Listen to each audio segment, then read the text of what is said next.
Bebsy.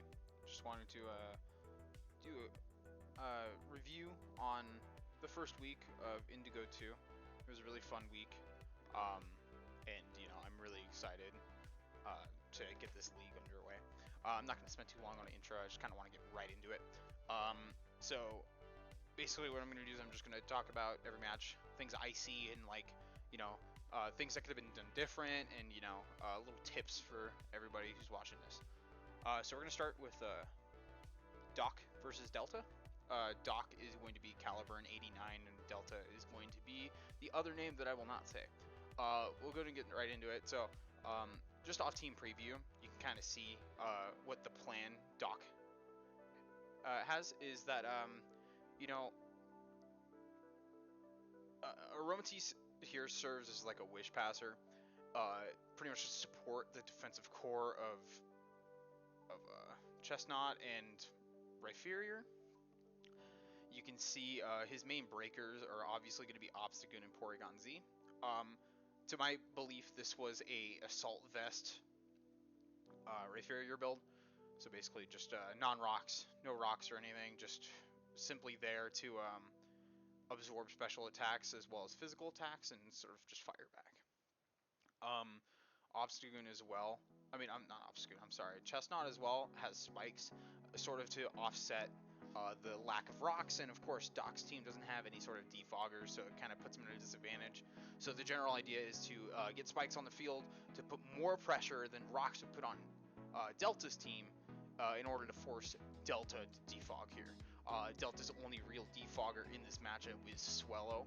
Of course, arguably a wasted move slot just because of the you're missing out on an offensive move slot from Swellow.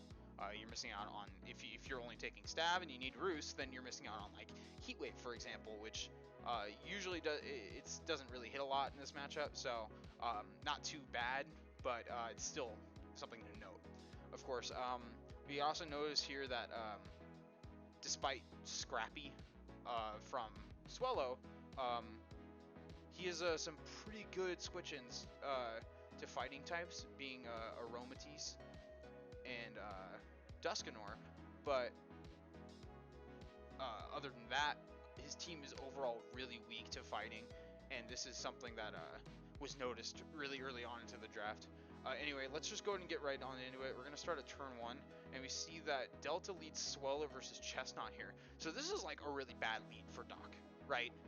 But the good thing is that you have an Assault Vest Wildfire here, and even if they U-turn, like the thing is that like at this point, like there's nothing you can do. You're already sacrificing momentum to sort of save your Chestnut, and even like if Chestnut is like super physical here, like max defense, max HP, chances are it's not going to live a Brave Bird here. Of course, so what happens is Doc stays in turn 1, and his Chestnut just gets annihilated by Air Slash.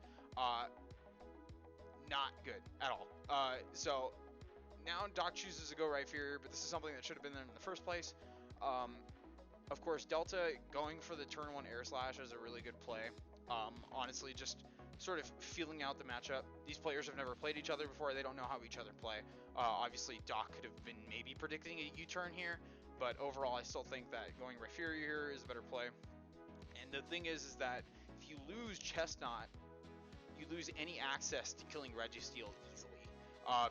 Obstagoon can close combat. I guess Wildfire you can Earthquake as well, but if this is some sort of like curse rest set, anything like that, and this, to my knowledge, this Chestnut was Leech Seed and Drain Punch, it doesn't matter how much, stacks that Registeel has, you've lost access to that, simply off of a mistake. And this is kind of like something I wanted to talk about specifically. This is really bad for like positioning yourself to win. So right now you've lost a win con. You know what I mean? You've lost a Pokemon that can switch into grass types easily. You've lost a Pokemon that can possibly absorb do blades attacks just off of turn 1, just like that. So we'll continue here. Wildfire. So it looks like it's not an Assault Vest set. That was my mistake. So he sets rocks here, but it's good. So Cradilly comes in, obviously has a decent matchup versus Rhyperior. It's 4 times weak to grass. Of course, he can also set up his own rock. So basically, they do just that. He goes for the Ice Punch, does a lot of damage, but it's not going to be anything crazy. Obviously, since he has recovery, he should be able to absorb this pretty well. Okay, so that was the set. So he goes for Giga Drain here, and it's revealed to be Rindo Berry. So the Rindo Berry is obviously there to tank grass type attacks. Of course, any other grass type moves that might come. Energy Ball from his elf comes to mind. You easily tank that with Solid Rock plus that. But Ice Punch and the heal from Giga Drain doesn't really get much for him here. So, it doesn't really do much. And then he's gonna go ahead and live another Giga Drain. But once again, this is another thing I was talking about. Your Rhyperior is your soul switch into Swellow. I mean, you've just completely sacked it here. Like, you've lost all HP. So it is no longer a Swallow check at all. So you look at the rest of this team is super vulnerable to normal type stab and flying stab. There's zero resist here anymore. So and Delta's in a very good position here because he can pretty much win with whatever he wants. At this point, Metacham has literally no answers. Sidekick plus fighting has no resistances. The only thing that can deal with it is Dusknoir. And, of course, the only recovery being Pain Split and possibly Leftovers. It's not good enough, especially since, Dublade deals with Dusknoir. So, he just goes ahead and sacks it. I don't necessarily agree with it, but, rocks are up. You don't have, defog. It's pretty much dead anyway. So, sacrificing it to get momentum, honestly, not too bad of a play. But, at this point, it's sort of what do you do, So we see Obstagoon, he goes for the knockoff. So, this turn 1 knockoff, I don't really get, but it's not a horrible play. You see, he could have potentially thought maybe he was switching. Maybe he was expecting him to switch into Dublade with the close combat. There's a million things. Knockoff in general is a good play to get off, items. It's a coverage move. It pretty much hits everything on his team. But then the second turn, so he goes for cover. In the second turn, this guy gets his guts boost. And he goes for knockoff again, and knock it off his 65 base power when the items are already knocked off. This Obstagoon has close combat. So Doc told me that he forgot he was a rock type, but honestly, that's just, I don't know. You can hover over Cradilly. You can see here it says rock grass. You can hover over here. It says rock grass. You can even do it in team preview. There's just honestly not really a reason why close combat shouldn't have been clicked here. And at this point, your Obstagoon is taking enough damage to die to Specs Boom Burst, which means at this point, it's game over. It's literally game over. There's nothing you can do anymore. The only thing that Delta needs to do is just chip this thing down, and then that's how he wins the game. So he's going to go and Giga Drain. He just is living really long. Goes for recover, just stalling this thing out. And it's this is pretty much the last chance that Doc has to kill anything. And he's not clicking close combat. And it's just really kind of unfortunate that this happened because this Cradilly would have been dead. And it's very possible that this Obstagoon could have gotten and then he finally clicks close combat a few turns later. I don't know if he suddenly realized or something, but anyway, I don't want to spend too long on just this first game, so we're going to just go and skip to the end. Pretty much as soon as this Obstagoon dies is pretty much when it's over. Metacham comes in, pretty much just cleans the rest of the team up, does a lot of damage. Unfortunate flinch, really, Dusknoir probably could have killed there. I believe this was a Bandit set, so Bandit Poltergeist definitely would have done a lot of damage there. So we see Porygon Z here go for the nasty plot. I normally don't agree with a plan like this, but he has Choppleberry. You see he has Choppleberry, and we did calc this after the match. This was about a 46% chance to kill, so there's a good chance that he could have lived. But the thing is that this Metacham has Bullet Punch, so it really didn't matter. And at that point, the only thing Metacham needs to do here is get Chip on Aromatisse to pretty much let Dublade come in and finish it up, because at this point, you've already lost all your checks, and Aromatisse is a passive Pokemon. So as soon as you lost, half your health on Obstagoon, the game was already over. And it's really just kind of tragic. I was hoping that that the Obstagoon would get, it would get, I'm sorry, what's the word I'm looking for? It would get utilized a little bit more, but it didn't. And Delta survived a pretty scary matchup there, honestly.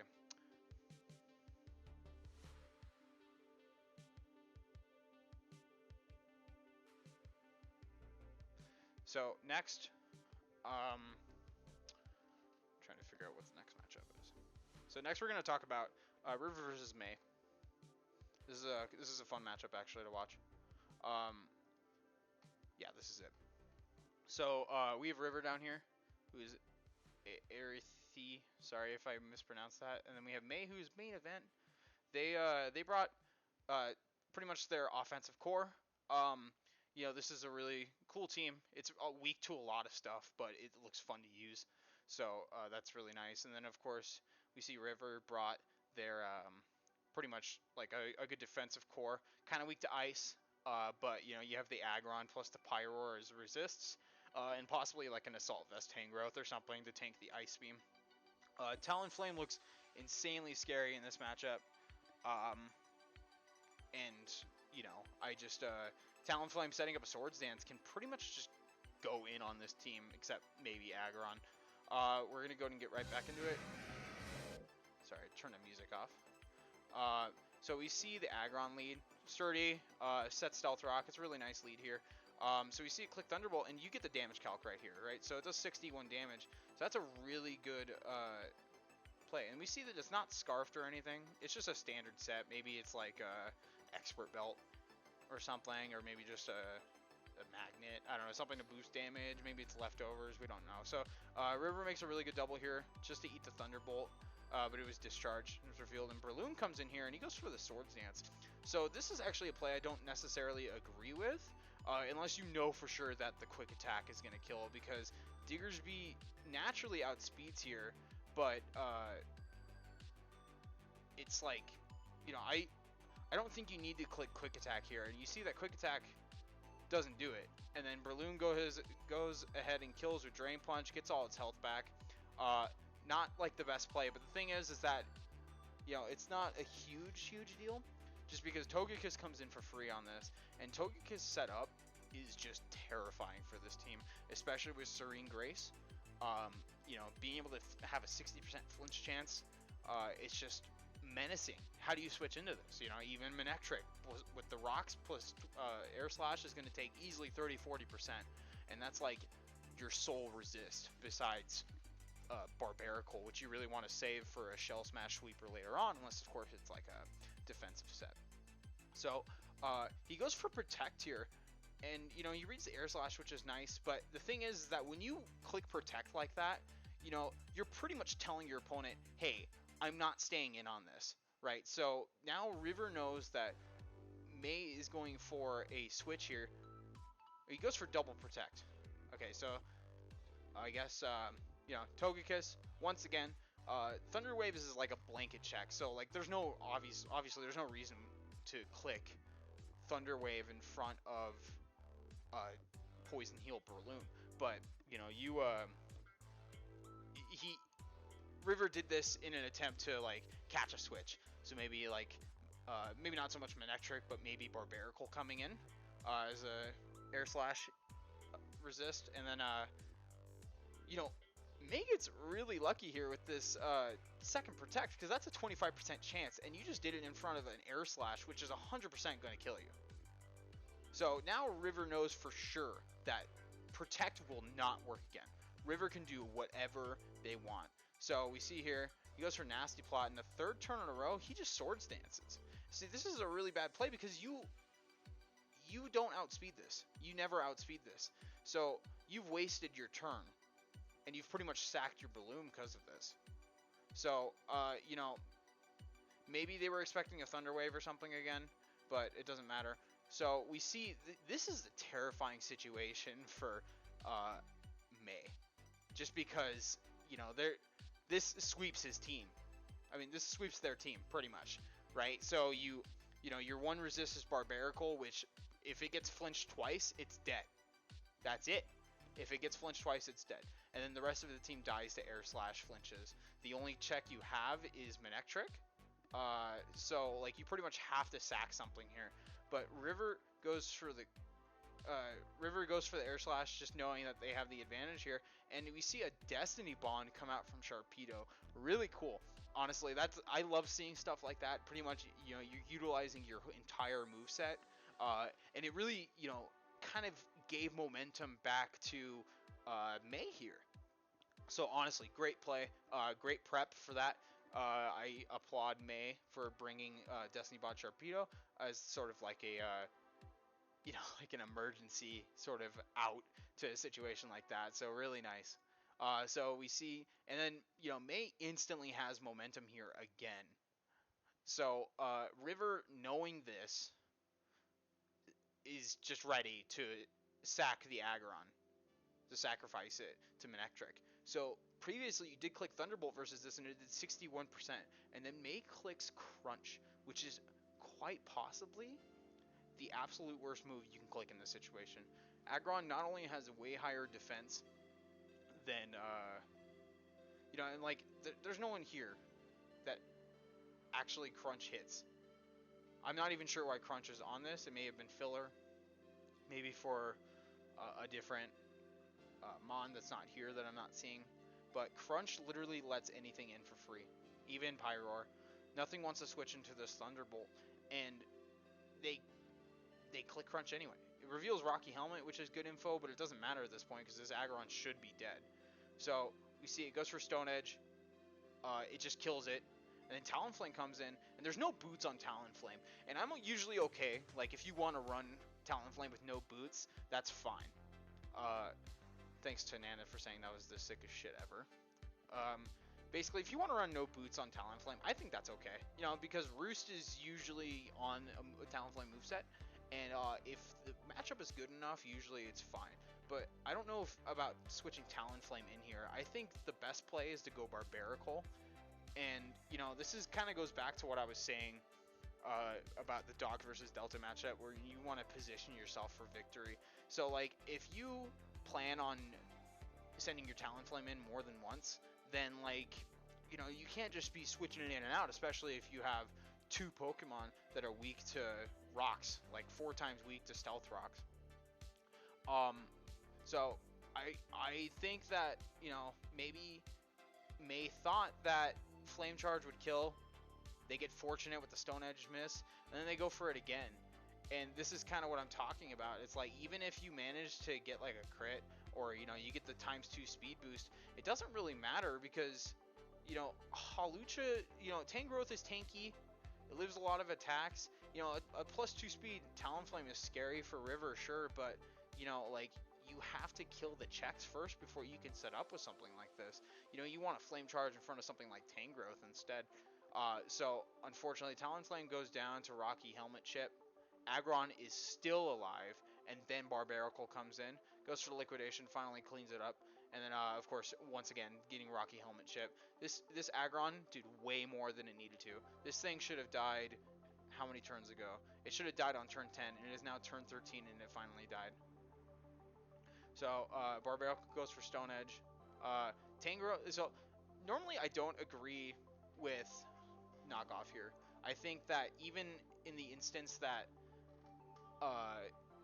they go Vespiquen and they eats your Giga Drain, then like it's a bad play, right? It positions you poorly, and then now Vespiquen is out on your Tangrowth, and it can do anything. It can Air Slash, it can Bug Buzz, it can Attack Order, it can set up defenses.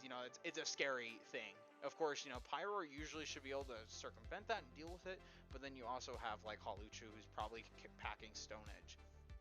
So I normally don't agree with knockoff here, but at the same time, River doesn't really have anything to lose from this position, mostly because like they can win with Hawlucha with Chip. So it's a fine play. But, River once again clicked, not River, I'm sorry, May once again clicks a move that's like, doesn't really make sense. Tangrowth isn't going to switch out versus Barbarical. It's always going to stay in. It's always 100% going to stay in, and you're clicking a weak move versus it. Usually, if you were going to go that route, you'd want to click Stone Edge again and, try to crit it or something, I don't know. So just sort of not really doing it. And then we see, so the Rock Slide doesn't matter because Rock Slide was probably going to kill anyway, but I want to talk about the fact that this Vespiquen didn't have boots either. Heavy duty boots, you know, even like in a restricted format like this one where you can only have one item. Like, heavy duty boots is such an important item to have, and neither one of your 4x Stealth Rock weak Pokemon have it. That's just bad. You know, like the player isn't bad. Don't get me wrong. I'm just saying that's like bad prep. You know, you should fully expect Stealth Rocks to be in every single matchup that you fight, with the exception of, you know, their team literally not having it. And I think that that's kind of what screwed them over here, because May, knowing that they couldn't just switch their Vespiquen or their Talonflame into anything they wanted to without taking 50% of their HP, kind of removed those Pokemon from existence practically. So Rock Slide comes out, of course, just cleans up Vespiquen, and River wins 3-0. I think that, like, the Despeon was really cool, and you used it and you got a lot of momentum out of it, and Manectric outspeeds a lot of the opposing team. You know, even it doesn't outspeed Hawlucha, but you know, if it's like a speed berry or something, you know, it'll outspeed Hawlucha. And it doesn't outspeed Pyroar either, but Pyroar doesn't really have anything to kill it in one hit unless it's like a spec set. So, you know, just like, you know, I don't really, you just gotta position yourself better. You know, don't take risks if you already know what the damage is. We're gonna move on from this match, and we're gonna go ahead and go to Nanagens versus Hook. So this match is dumb, honestly. This is just a stupid match. It was really close. We see the Klutz Lopunny from Hook. Basically, it has Assault Vest. It's trying to trick. For my opinion, I think that the win con was pretty much just to trick the Assault Vest on Melodic, so it's a Scald Machine. You have Melodic over here, who is Marvel scale Flame Orb, basically giving it a +1 defense boost when it's burned. It's also a free switch into Will-O-Wisp and Toxic and Thunder Wave, etc. And then we have Copycat Roar Riolu. I'll take the blame for this one. I literally thought that still worked. Apparently it was nerfed in Gen 5. So after Gen 5, it no longer worked. So we had a tech that literally did not work at all. We were basically saying that the one thing you needed to do was to make sure that Rocks didn't get up. Because once again, Nanagens does not have a defogger in this matchup. He has... This week he had Dustox, but now he has like Illumise now, I think. Or like Volbeat, one of the two. So, you know, defogger, but it doesn't matter because he doesn't have it this week. So the one goal is to prevent Rocks from getting up. So he has Taunt on his Drapion. So we see here, this is the lead. So Drapion comes in, and the one thing he needs to do here is click Taunt. And it prevents any sort of like Thunder Wave, shenanigans, or like, you know, Rocks, or anything like that, right? So we see here, Nanagens just goes for the knockoff, which I think is just not good, because the whole idea was that you keep the Focus Sash Riolu alive as long as possible to do this, you know, Copycat Roar tech. You know, I'm like, it may not have worked. Like, it literally wasn't a tech that worked anymore. But that's not the point that I'm trying to make. The point is that, like, the one thing you needed to do was to keep Rocks off your side of the field as long as possible to get your Riolu in as safely as possible. And, you know, even if this thing was Mental Herb, at least you knew that. If you go for knockoff, that's, like, not that good of a play, just because, like, what if they're Colbur Berry? Obviously, you know, they were Expert Belt, but if they're Colbur Berry and they're defensive, then they're going to eat that knockoff really well. You know, and they can set up rocks and do whatever. So, unfortunately, this is just bad luck. You know, a Thunder Punch here paralyzes Drapion, and I think Drapion's, like, really important in this matchup just because Hook doesn't really have any resistances to it. The best thing you can switch into it is probably Masquerian with Intimidate, maybe Sableye, but Sableye's not bulky. So we see Noivern come in.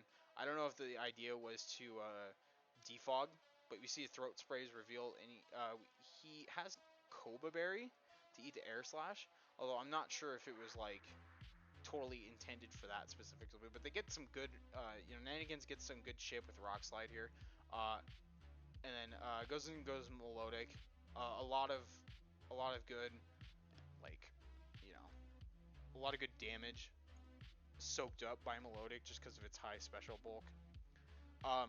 So the other thing is about this matchup is that Hook has Sableye, who is immune to Roar, and is also immune to Prankster. So it's kind of like a direct counter to Riolu in a way. Um, and so this is like just a bad spot for Nanagens to be in here. So, Hook's team is pretty much all healthy except Noivern and Mesprit with a T-Spike up. Both of these Mons aren't affected by T-Spike, so these 4 Mons are yet to be affected by T-Spike, whereas Rocks are up, and we see that, like, Air Slash didn't do a lot, but when you add up the 12% from Stealth Rock, that stuff adds up a lot, especially versus Melodic, who needs to recover in its only form of recovery. So you see the Flame Roar come up. It's going to tank a lot more. We see Boomburst come in just to proc the Throat Spray, but Melodic's going to eat that up. It's going to take a lot more from Boomburst this time around. Takes 39% and kills him with the Ice Beam.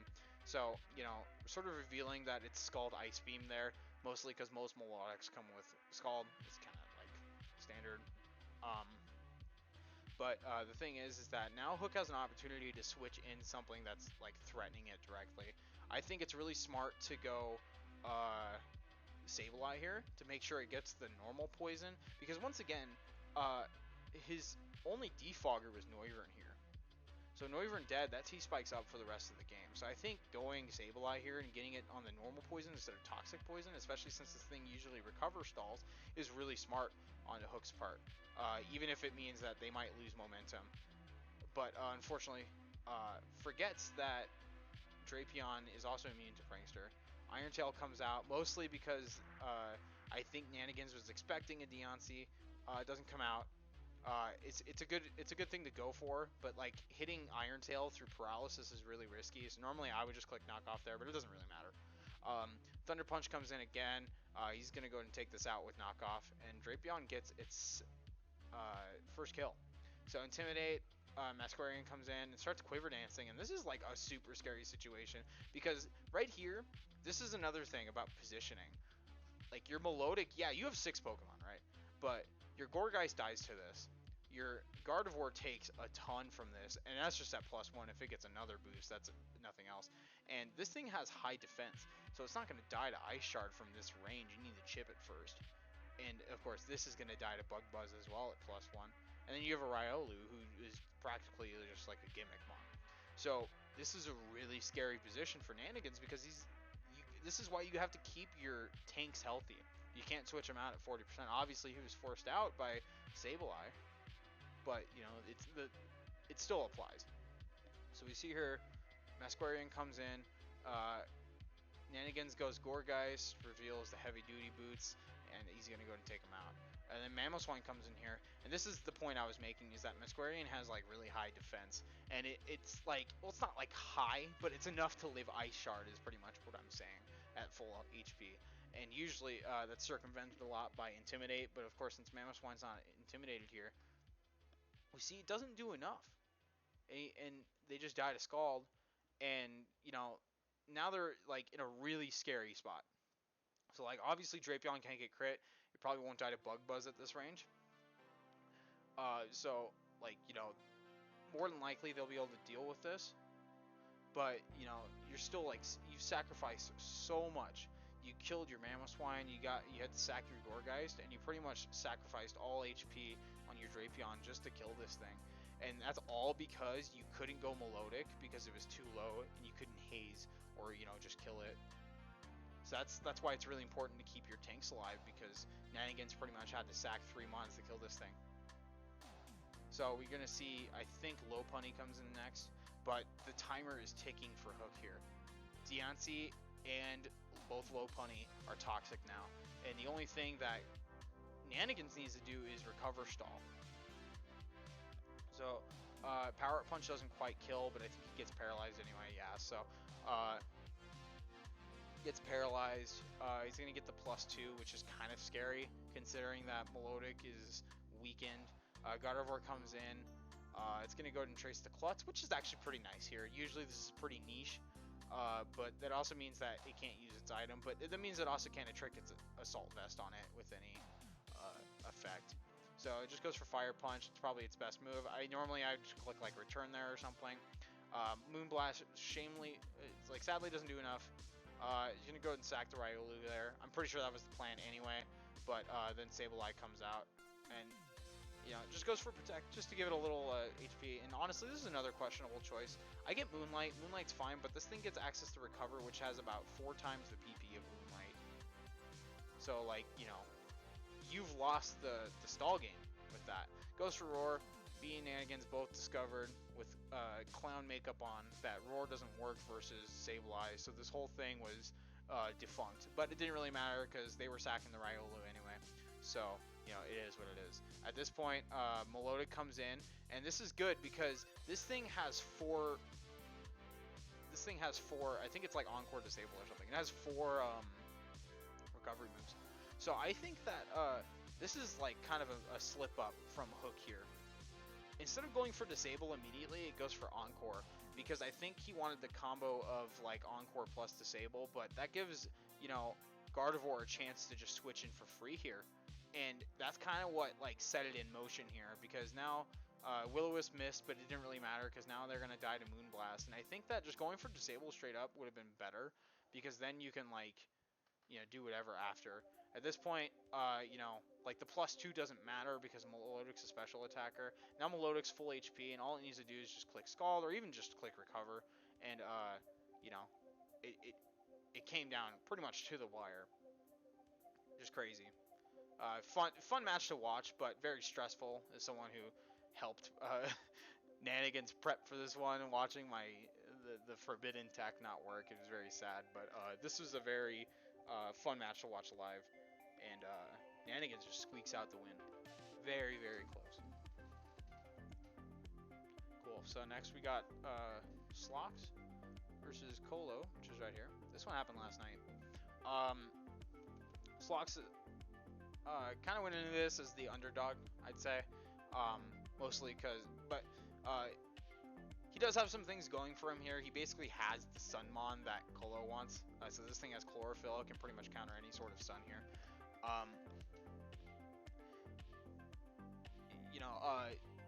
This is really nice to have versus a Sun team. It pretty much gives you like a Scarfer that can run like Focus Sash or something. That's like nice. And then I also want to talk about like Slurpuff here. Slurpuff, Belly Drum is hazardous. That thing can set up, and it pretty much, like with Unburden, can sweep this team. It's very volatile. The only thing that doesn't die in like 2 hits is Torkoal. Literally, like everything else dies, so like Drain Plunge plus, Play Rough. The exception is, of course, Klefki, but it's like 2-hit KO'd by Drain Plunge, and it's healing Slurpuff anyway, so it might as well. Of course, and then on the other side we have Kolo's Salamence, which quite literally can set up a Dragon Dance once Regirock is dead, and sweep, just hard sweep. If Regirock is dead, this Salamence goes in with EQ and Dual Wing Beat. So I think that this matchup in particular looks really tough for Slox, just because he's very susceptible to getting set up on here. But we're gonna just go ahead and get into it. Basically the lead here is Trevenant versus Regirock, which is actually like a super good lead for Kolo here. He goes for the Horn Leech. It's pretty much free. It's really nice.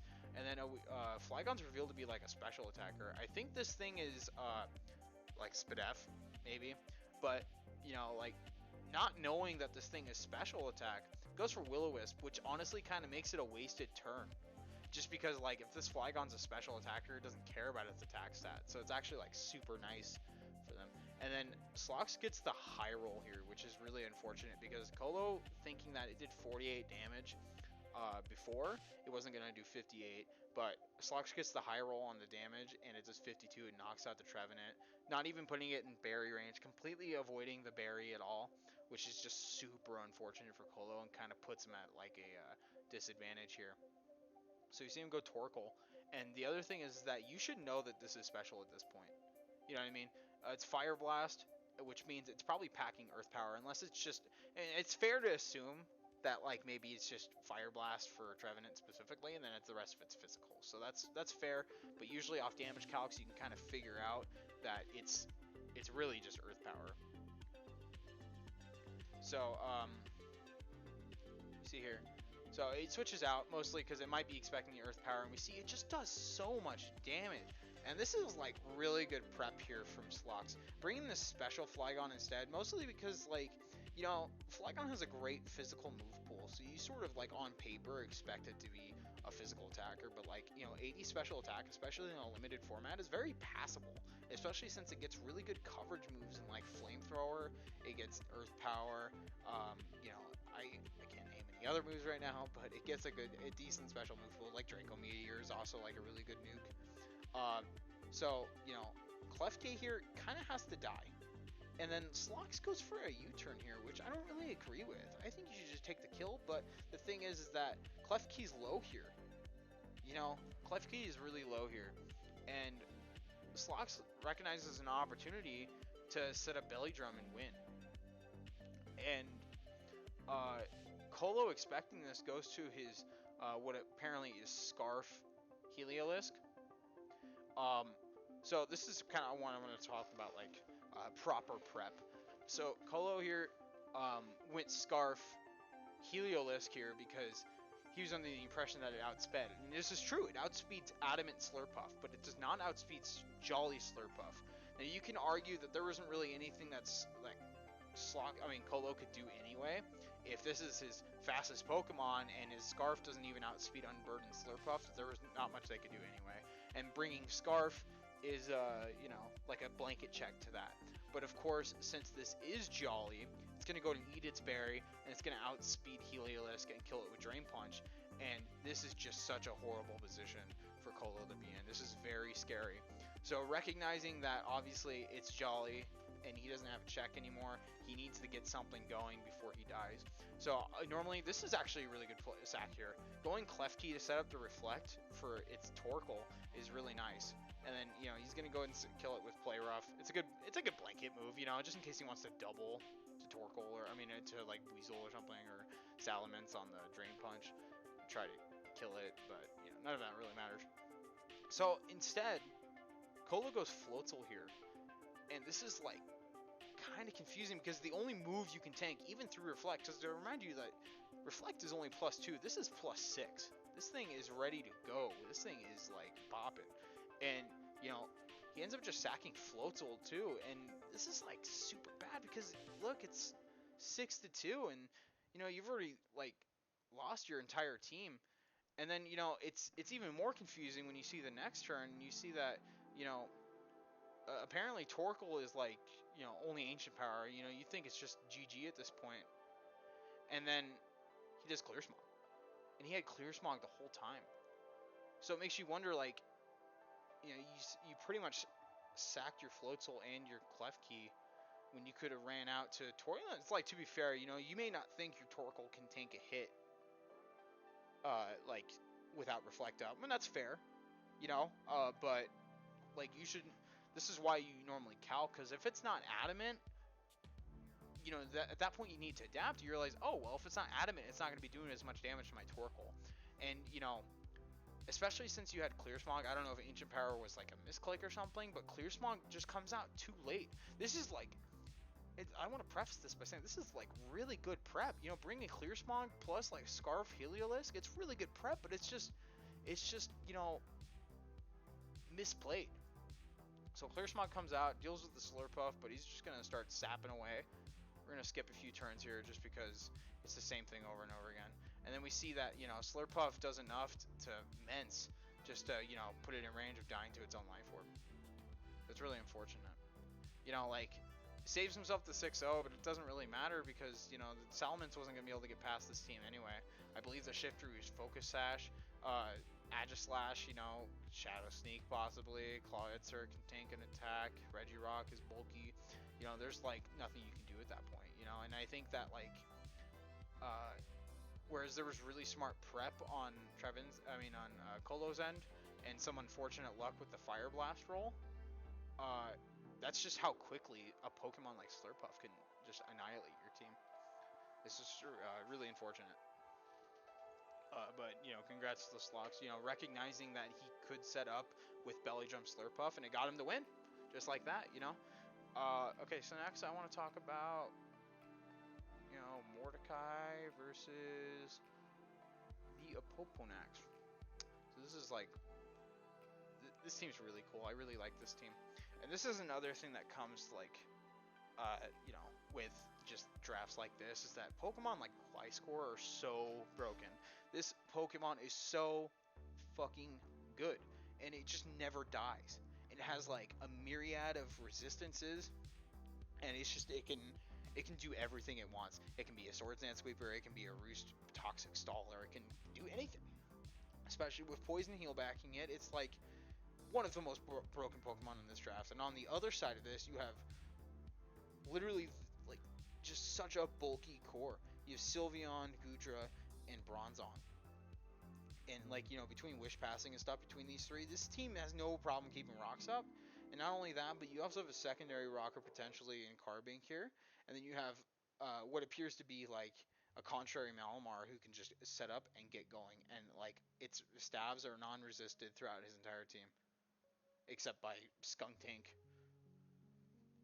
and Greninja, I guess. So we're going to go ahead and get right into it. Frostlass lead for Mordekai. This is really smart because you know, Mordekai knows that like Frostlass is probably its best lead and is aware of like, you know, Carbink. This is like good knowledge from both players, really good knowledge from both players here. So we see the mental herb on Carbink, and this is very common for setup leads to have, you know, sort of just like as an anti, you know, shutdown measure is mental herb, and that's really good prep from Popo here. Also, you know, Frostlass having Taunt, also a really good lead, but of course it is just outplayed by the Mental Herb, and he's going to go and get Trick Room up and go for Misty Explosion. So this is really good start from Popo here. Of course, I think that, like, you know, it might be jumping the gun a bit, but, you know, having the option to Misty Explode after setting up Trick Room is really nice, you know, and it's a free pivot into one of your slower Pokemon. So we see Goodra come in, and I'm not sure this is like the best play, just because like you can see here it goes for Flamethrower and it does nothing to Grumpig. This thing is full Spidef, got leftover. It takes practically nothing. So like just like that, you have 2 turns on your Trick Room left, and it's pretty much over. Your Carbink died for nothing. And this is kind of something that I'm going to address a little bit later on. But then we see Malamar come in, which is alright. And, you know, this is really cool. I love Confuse right here. It's not like the most optimal thing, but, you know, it's really cool to see, you know, because this can be anything. It can be Thunder Wave. It can be, you know, Toxic, but like, it's Confuse right. And that's like a really good prep, you know, that's just very clever. So here he goes Gliscor, and this is exactly what I was kind of talking about before. So we see that Malamar here is a block set, so it's actually block Acupressure, which, you know, has the potential to set up all of its stats to +6 within a matter of like 10 turns, and the block, you know, prevents you from switching out and doing anything. So this is like an insanely good like combo. And it's very scary for someone like Mordekai to deal with, especially if it gets going. But the thing is that this is kind of the same thing that happened with the Carbink, is that like you don't want to pull the trigger too early on these kind of things. Popo is kind of just sticking to a script here, you know, like, oh, I do this and then I do that. You know, this happens, I do this. And, you know, you've already set your tech in place before properly scouting what the other team actually has. So there's actually a reason that Gliscor went in here. It's because it's got X Scissor and it's going to 2-hit KO the Malamar. You know, and then, you know, you're already going for it, and it goes for Acupressure, and unfortunately, it gets a plus special attack boost. It cannot do anything with this. It's literally, like, just bad luck. So at that point, you know, your Malamar has 31 HP. It can't set up anymore. Your Carbink is dead because you exploded with it. You know, like, you've already like completely removed any sort of like setup that your team has. And now you have to rely on your Wish Core plus your Electivire to do anything to this team of Pokemon that has literally lost no HP. So, you know, like, that's something you need to look out for, you know, like, these are like really good strategies to have, you know, on your team, and to like, you know, kind of freak your opponent out with, but like you can't just be careless with it. You just have to like look for opportunities to set it up and figure out who has what before you just kind of go for it. So Popo's going to go ahead and switch out here. Goes for Electivire, which is also scary because technically Gliscor can click Earthquake there. He doesn't, fortunately. And we see Dusclops come in. And this thing is just stupid bulky, and it's pretty much going to be able to tank any attack that this thing throws at it, and it's going to heal it all off with Pain Split. Goes for Will-O-Wisp, so this thing is no longer going to be able to kill Dusclops. Goes for Sylveon, and he goes for the Nightshade on the switch. Just blanket check. That's really nice. Heal Bell comes out. It's going to heal the burn on Electivire. Good play. And then we see Mordekai's like, this is a really smart play. Like going Frostlass here as like a sack is really nice because if they don't kill you, then you get a free spike up or a free taunt or whatever. So now the spike is up, and that's puts a lot more pressure on the Wish Core. Once again, like this is a really good prep from Popo. Like he had the Kebia Berry for the poison type attack. Like you can tell that he definitely thought all of this through. There's like he pretty much covered himself for everything. But like once again, because like you've already pulled the triggers on all these things that it doesn't matter at this point. Just because your wish got disabled, your attack got disabled from the suicide, right? And then like now Dusclops is going to come in, and it's not going to take any damage from anything, and it's just going to burn your whole team and heal off with Pain Split. It's going to heal alongside your Wish. So, this is all kind of like just stalling for no real reason.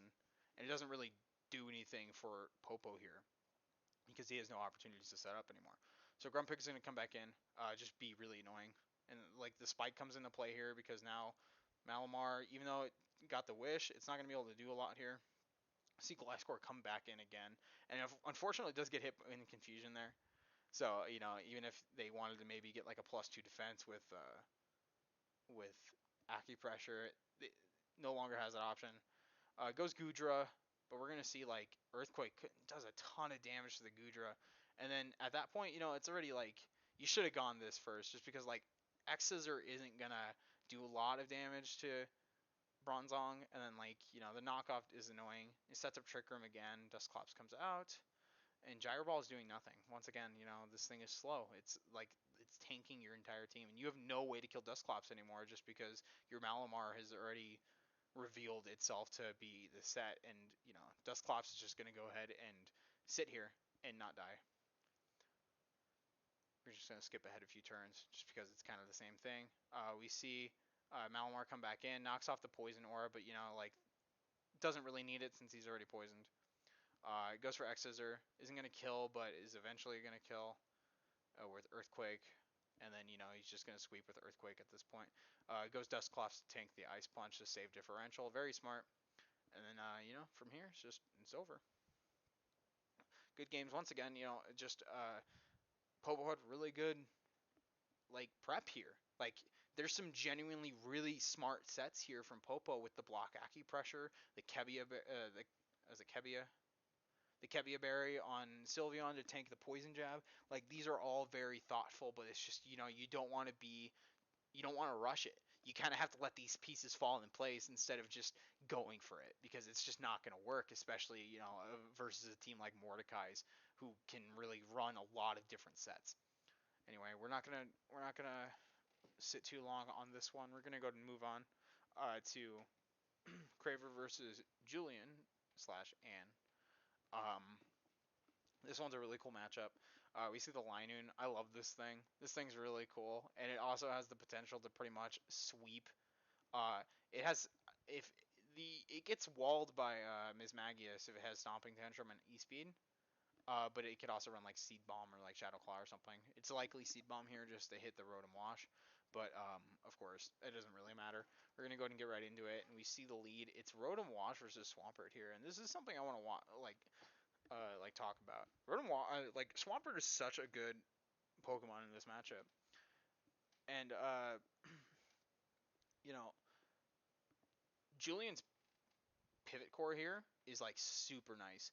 You not only do you have like Flip Turn on Dragalge plus Swampert and then Volt Switch on Rotom Heat, but you also have like options like Teleport on Claydol, and that helps them like really move around and sort of position themselves really well. Of course, that's also present within Craver's team with like U-Turn on Ambipom and stuff, but not to the extent of Jules' team here. So, just something I'd like to say before we started. Unfortunate miss from Craver coming out turn 1, misses the Will-O-Wisp, which is actually pretty big for Swampert considering it's mostly a physical attacker. And then, Jules also lands the Toxic. So, I think Craver stays in. Yeah, he goes for Will-O-Wisp again, gets it, and then, just standard stuff, setting up rocks, setting hazards, whatever. Rotom is defog, but like this is kind of a bad position. This is kind of like where the pivot core comes in handy. Like you don't need damage to like sort of give yourself an advantage here. This thing is about to take 18% from Toxic. It had to stay into Defog, and now it can flip turn into pretty much anything it wants. So it's going to go Dragalge, and, like, this is a scary spot to be in, especially since Adaptability Draco Meteor pretty much can kill your entire team, except, like, Metagross, and, of course, Florges, but then, like, then they're susceptible to Sludge Wave. So, they go Metagross. Craver goes Metagross, and he flip turns again. This is like super smart. Just pivoting around until we see like a good opportunity going. And Swampert here, it's burnt, so it's not going to be doing a lot to Metagross, but Craver is going to go ahead and go to its dedicated switch. And this is kind of where I wanted to talk about like proper prep.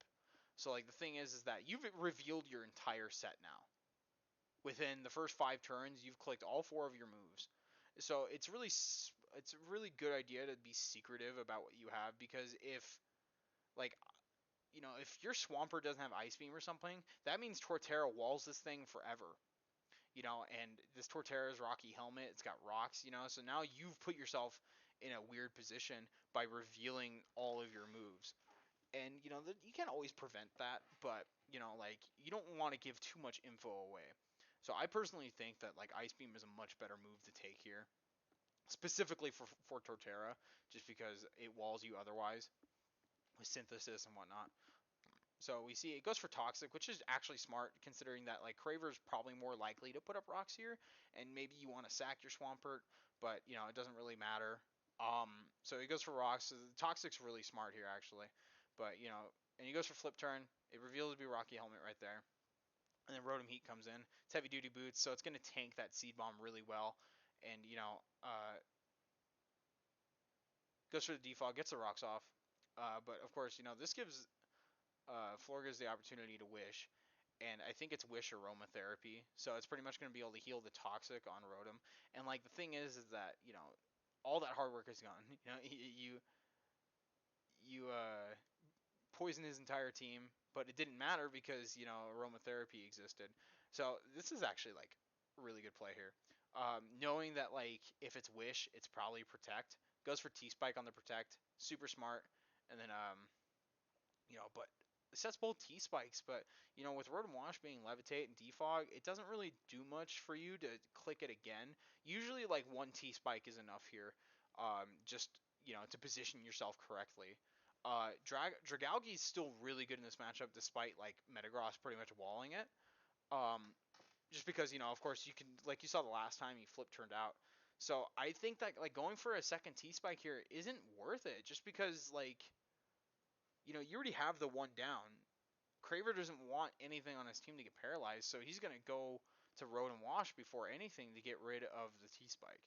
So like that's like enough pressure by itself. But you go for the second T Spike, and you get hit by the Zen Headbutt and you just die. And you lost a Pokemon that's actually like super good for this matchup, and it's kind of just sets it in stone. Once again, like going for burns and stuff, but it doesn't really matter. I mean, it helps him tank the Rock Slide here, but at this point, you should be clicking attacking moves because you need to gain some sort of momentum here. His team is still very healthy when you consider Wish passing. Goes for Pain Split, on the switch, gets some good damage. And we see Claydol come out. It's probably like a dedicated switch to like rock type switch ins. And it goes for Reflect, switches out, goes to Mawile, and see, this is the part I was talking about, is that like, Craver just goes for the Defog and Volt switches out. It does so much damage. It goes to Torterra, gets the helmet knocked off, but like the thing is that at this point Craver just needs Chip to kill his team, because like Miss Magius and Ambipom can clean up with like Fake Out and like Shadow Balls and stuff. So like Torterra's doing its job here. It just needs to tank the damage. It's gonna go for Pain Split, and it actually gets like a decent amount of HP back. Goes for Synthesis. They're just going to heal a bit here. Goes for Rocks, which once again, puts a lot of pressure on Rotom to defog him, just because Claydol probably doesn't have spin if it's a Reflect set. Torterra is going to go down, and then, Ambipom's going to come in. It's going to go ahead and start faking out and stuff. Just get some, free priority hits off. Goes for double hit. Rotom Heat, once again, has to come in and defog, and that gives a free switch to Rotom Wash. And, what happens here is just, tragic. So, like, here, goes for a Hydro Pump, and, like, at this point, that's, like, the only Hydro Pump this thing can check. Of course, like, you need your Rotom Heat and stuff, and you need your Linoon to be full HP. Your Claydol can't tank it very well, so this is probably the best play to go. But at this point, it's like, this is kind of what I was talking about, like, with positioning, because if you had your Dragalge here, that's a much better switch in, honestly, to Rotom Wash than, like, Swampert, which means you could have, like, fired off a Draco Meteor or something, which is, like, Metagross is, like, AV here, so it's not going to do a lot, but it's still, like, adaptability, so it's still going to do a chunk, and, like, that's chip that can't be recovered without Wish, so, Rotom Wash comes in, and it's just going to click Hydro Pump. It doesn't miss. Seed Bomb comes in, it doesn't kill because Rotom Wash is bulky, it eats its Citrus Berry. It's going to go ahead and burn the Lightning, which is pretty much just GG at this point because the Ambipom can clean up. But it's still not going to be able to secure the KO with the burn. It dies to Hydro Pump, and we're going to see Pain Split come out. It's just going to go ahead and die. So Craver's Rotom Wash just cleans it up. And, like, that's why positioning is so important.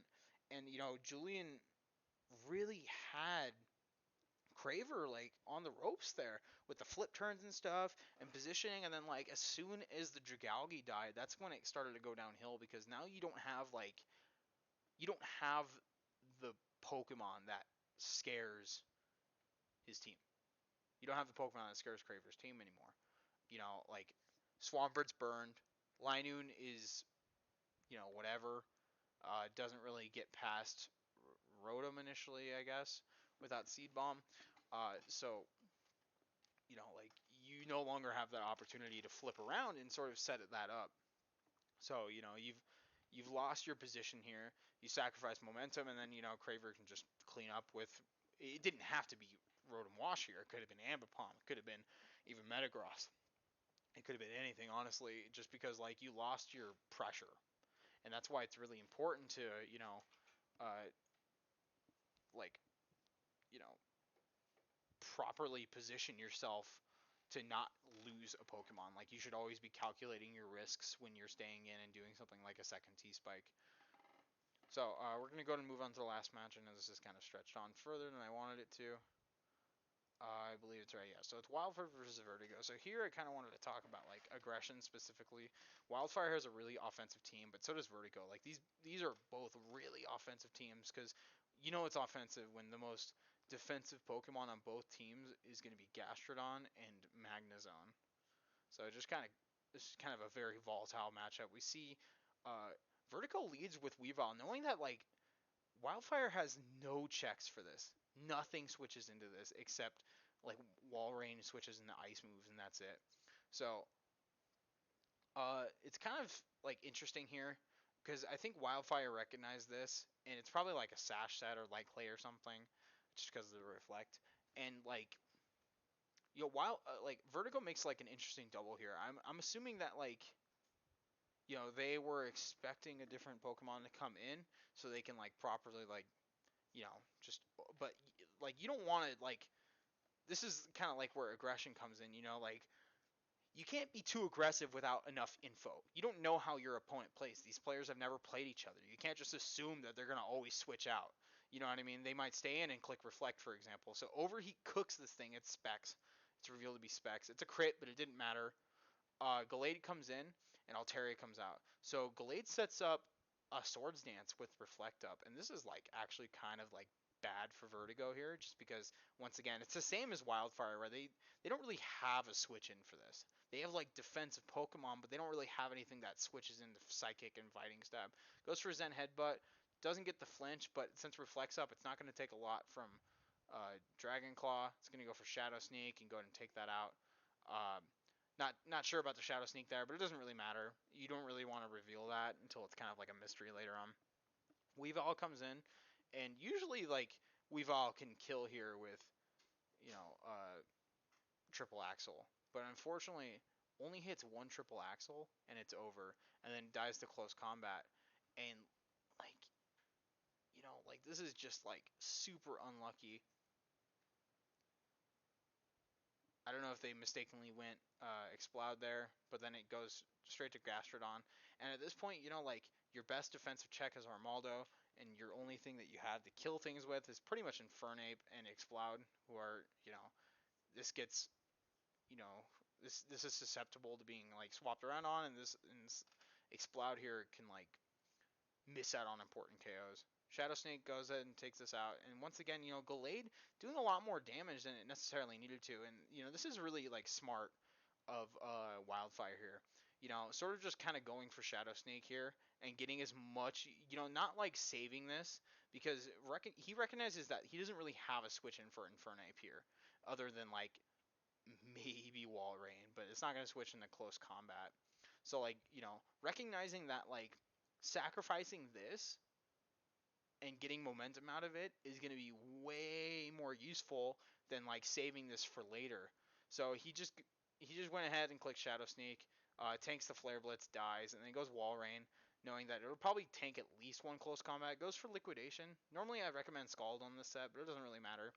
Goes for Liquidation, eats the Boom Burst, suspects Boom Burst, and goes for Body Press. Doesn't quite take it out, but it's gonna die to Boom Burst. Just barely misses out on the KO. But then Staraptor can go ahead and click U-turn for free, so that's nice. And it can go to Magnezone. And this is a really cool set because this is max defense. And like, unless this thing is like choice banded, which it's obviously, I don't know if it's obvious, but it's not.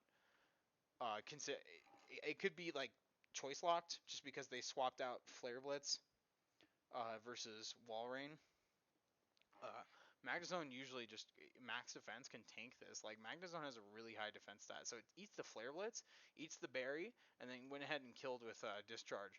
And that's like GG right there. Like Wildfire did really well to this is just chaos right here. I don't know why they click Stealth Rock. I mean, at this point it doesn't matter.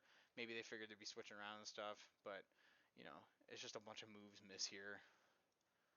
Just a bunch of chaos, but it didn't really matter at the end. So, that's like kind of how I want to talk about aggression. It's like, when you have a lead, like Weavile versus Metang, that's already enough aggression. You don't need to be even more aggressive and go for a double because you ended up letting Metang get a Reflect for free, and he was able to use it as a sack later on versus a Pokemon that he didn't really care to die for. Like if it's dying to overheat, it's Specs, which means you can switch into a check. With Reflect up and going Gallade, it can threaten it out with close combat, and then like from there, Wildfire takes the initiative and sets up Sword Dance and ends up getting 3 kills out of it. Whether he deserved it or not because of the triple axle miss is a different discussion. It's really well played if Wildfire set up the Sword Dance there and just kind of clean the team. And at that point, I'm gonna go back to it. Like Gallade setting up here and not dying pretty much cemented this. Like this is what killed the team because you can't lose your Infernape to this. You can't really kill it if it's physical because of the Reflect, and it's gonna take out three Pokemon essentially. And like Infernape could never kill this, and it was just game from there. So, really well played from Wildfire's part. I think it's really important to like recognize when you can be aggressive and when you need to just kind of pump the brakes and just, click a move. Just click what's in front of you. Like knockoff is usually a free play. Pretty much universally it's a free play. Knockoff is free. So, like knowing that Weavile will probably kill a not fully evolved Pokemon that's super weak to knockoff, assuming it's like maybe like a Violite or something, or like Sash. I guess that's fair. You might die to like Meteor Mash or Hammer Arm or something, but even then, like, I think the better play is to just click knockoff. You know, um, well played to both. I think Wildfire really set himself up really well here with his prep, and that concludes it. That's pretty much everything. I think that overall, everybody played really well, and it's really just kind of goes to show you how small mistakes can really add up. They really, really add up. So yeah, hope to see y'all next week. If you're stuck around, then thank you for watching. I really appreciate it. And if you did stick around, just let me know. Just put haha with gun in chat, just so I know you stuck around. And yeah, have a good night, everybody.